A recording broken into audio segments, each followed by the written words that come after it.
For our Module 1 final project, Marvin and I created a command line application called World War II Weapons Finder. This application searches through various weapons used in World War II, and we use associations between weapons, countries, and types of weapons. Each weapon also has 3 characteristics. For this application, we ask a user for input.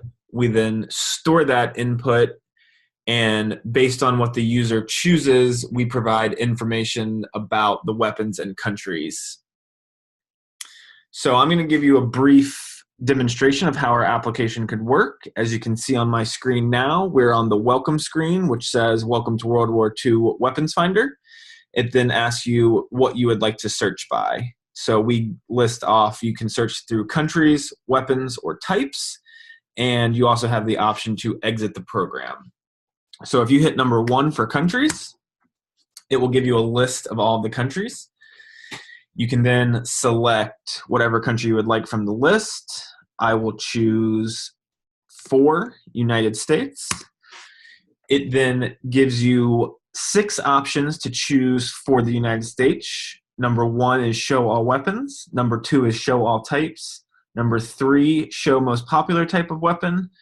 4 is show weapon with the highest caliber. Number 5 is show the heaviest weapon. And number 6 is show weapon with the longest range. So from here, the user can then pick whatever they would like. So if you wanted to see all of the weapons that the United States had in World War II, we have the output designated between these 2 lines of stars to make it a little more clear for the user. So this would be all of the weapons used by the United States in World War II. Based off of our database, it then loops back to the welcome screen and allows the user to pick another category. So if you picked countries again, you could then pick another country. We could pick number 11, Japan, and you could pick a number 4, the weapon with the highest caliber, and that would be type 98, 320 millimeter with a caliber of 320 millimeters. It then loops you back as well. You can search through all of the weapons. This is going to provide a big list because there's quite a few weapons in the database. You can pick number 167. 167 says, enter number of command for Canon de 75 CA model 1940 Schneider. You could then see what country this is from, the type of weapon this is, or the characteristics of the weapon. So if you did number 3, it's going to say, give you the characteristics for that particular weapon. So in this case, there is no range, in which case we will say it's unknown. The caliber is 75 millimeters, and the weight of the weapon is 3,160 kilograms. Once again, it loops you back to the welcome screen.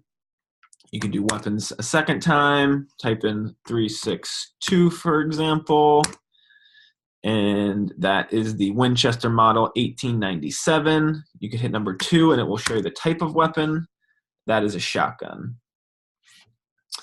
The third category is types. This will list all of the types of weapons available.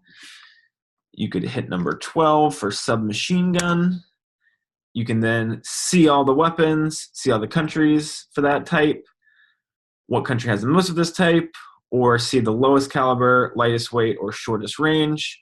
So for example, if you wanted to see what country had the most submachine guns, that would return Italy.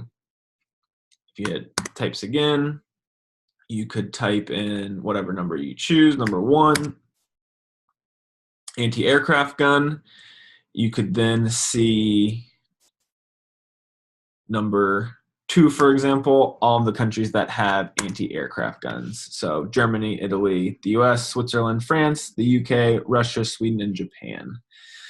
And finally, if you hit number 4 from our welcome screen, it will exit the program as it says there. So when you hit number 4, it's just going to give you a little message that says, thank you for learning about World War II weapons, and break out of the program. Thank you for listening.